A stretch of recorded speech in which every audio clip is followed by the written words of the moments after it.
Hey guys, this is Emmanuel with Bothersome Truth. And today I want to talk about the Guccifer 2.0 leaks that were released again. Guccifer 2.0 is the bane of the DNC's existence. They keep on releasing these controversial batches of emails that show the world what the DNC is actually up to. And you realize the DNC isn't a far cry away from the Republican Party. In fact, they're pretty much the same goddamn thing. So we're going to talk about that here on the Bothersome Truth.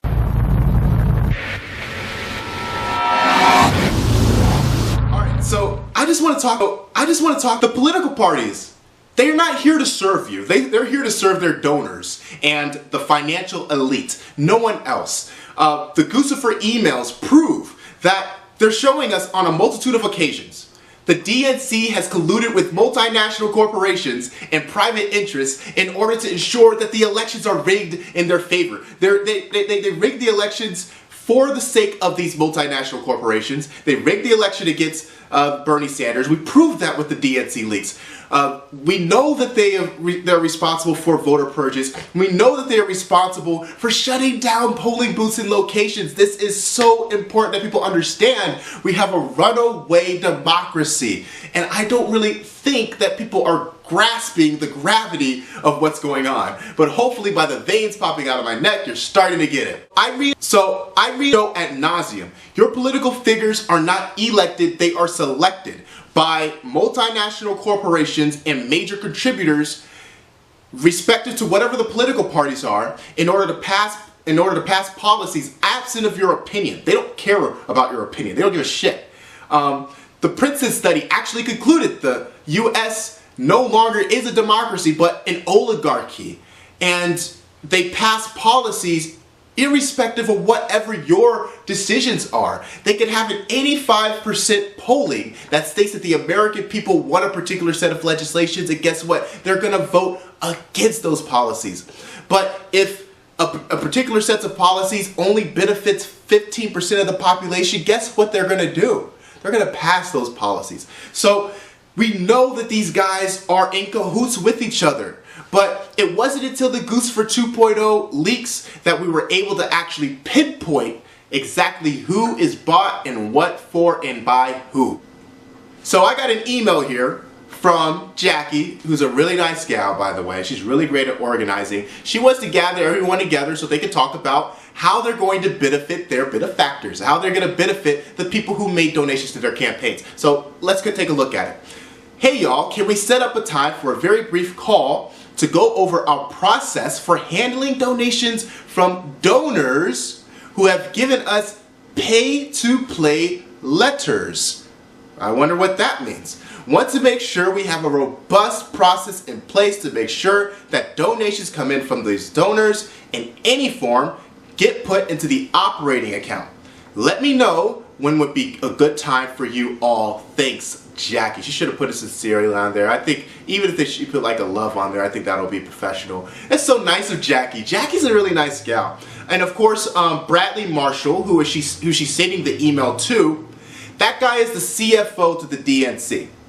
And he's the guy who was responsible, I'm not sure if you guys recall this incident or not, during the primary elections, where there was a rumor resurfacing, or there was a debate that the DNC should possibly leak out information alluding to Bernie Sanders' lack of religious beliefs. In other words, they were going to leak to the public that Bernie Sanders was potentially an atheist. Now, why is this damaging? It's damaging because studies show that there are very few people that are hated worse than atheists in this country. And I think it's only like child predators and rapists that supersede them, which is horrific and sad.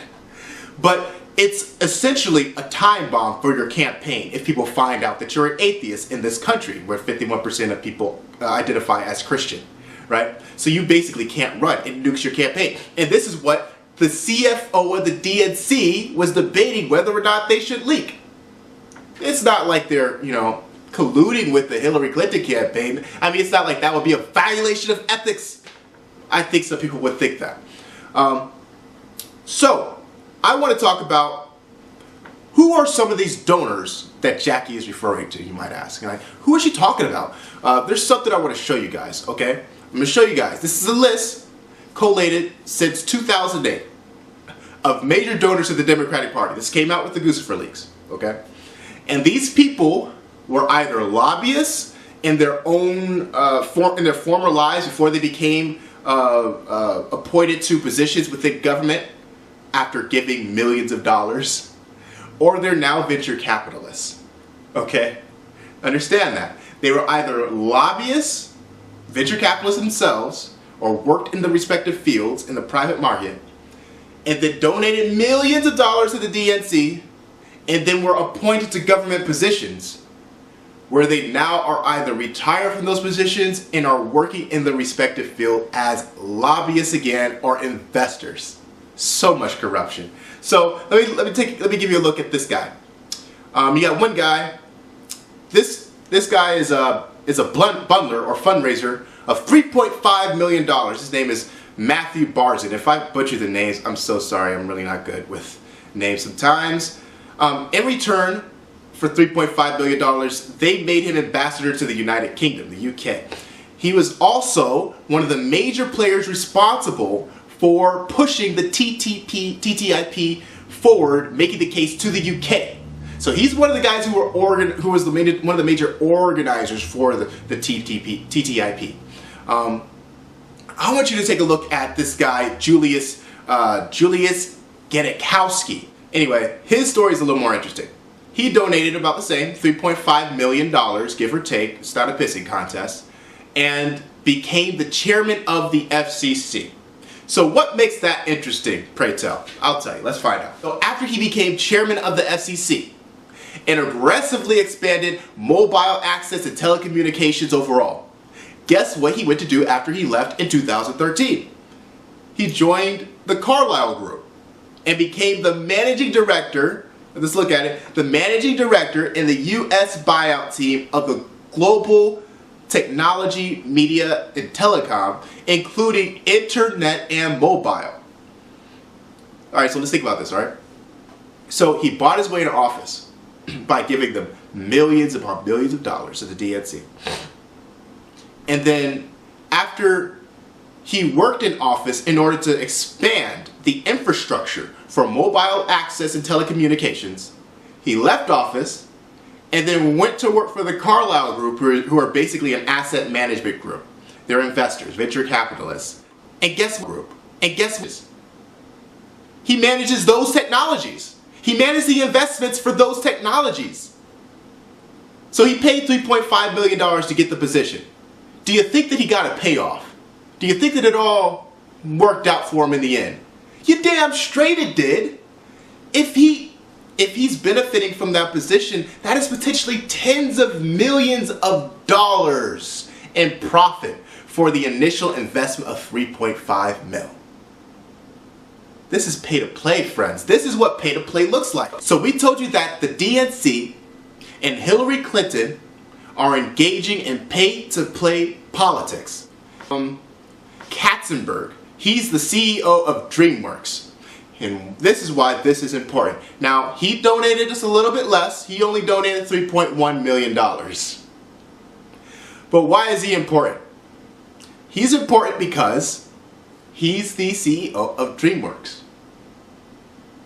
DreamWorks is partnered with NBC Universal. NBC Universal is NBC, MSNBC, CNBC. Wait a minute, that sounds like the mainstream media now, doesn't it? So wait a minute. You're telling me that the CEO of DreamWorks, who's partnered with the mainstream media, is donating millions of dollars to the DNC? You think that maybe they'd have an interest in showcasing Hillary Clinton in a particular favor? Maybe. Maybe they have an interest in ensuring that you don't get all of the truth when they talk about the Clintons, when they talk about the DNC, when they talk about any of the so-called leftist agendas. this is what it means to have corruption in government. That's the mainstream media. The mainstream media is giving $3 million to the DNC. So I have one that is even more haunting, okay, than all of that. Forget all of those other things. All right, those aren't nearly as bad as this. So I've spoken repeatedly about how government rigs the markets in their favor, and how political parties utilize government, and how corporations utilize political parties in order to rig markets in their favor, right? So one of the leaks showed a list of basically like a stock portfolio of the DNC, and it's really strange because one of the major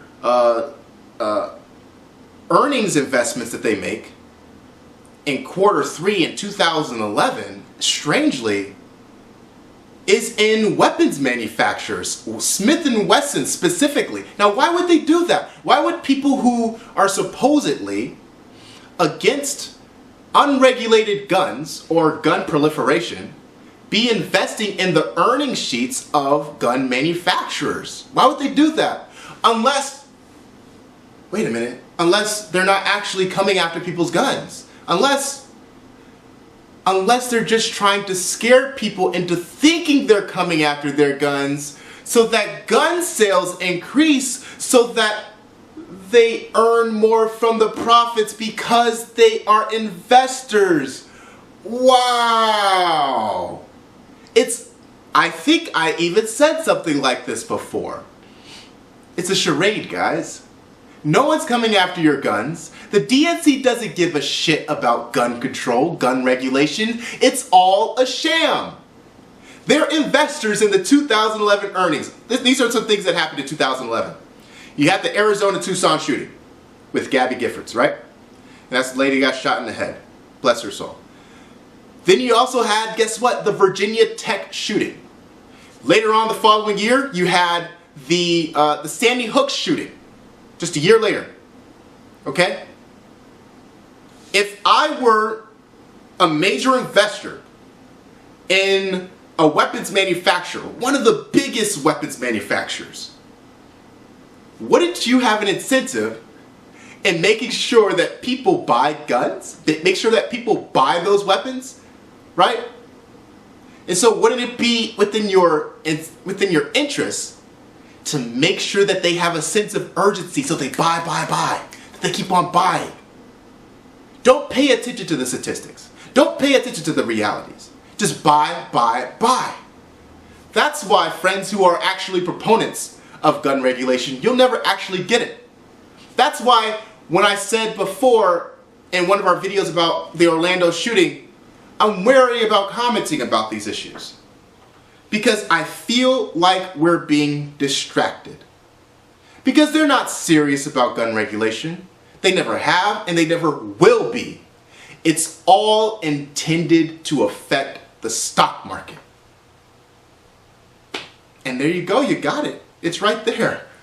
So, this is Emmanuel with Bothersome Truth. Let me know what you think about this. How does this make you feel to see government is not working for you, they're working for corporations?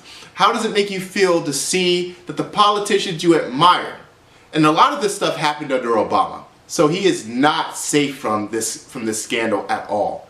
How does it feel to know that many of the appointees by Obama were people who invested millions of dollars into the DNC, who basically bought their positions? And of course, Hillary Clinton is going to be a continuation of that on steroids. I want to know your opinion. Let me know. Hit me up in the comment box. Really want to engage in a conversation about this because this thing only gets worse by the second. That's the Bothersome Truth. Hope you enjoyed our dose of Bothersome Truth. We are constantly prescribing the medicine of truth. If you have any suggestions or would like to have your truth explored on the show, email us at bothersometruth@gmail.com. The best way to get your next dose is to subscribe, share our truth with your friends and family, and we can save the world together.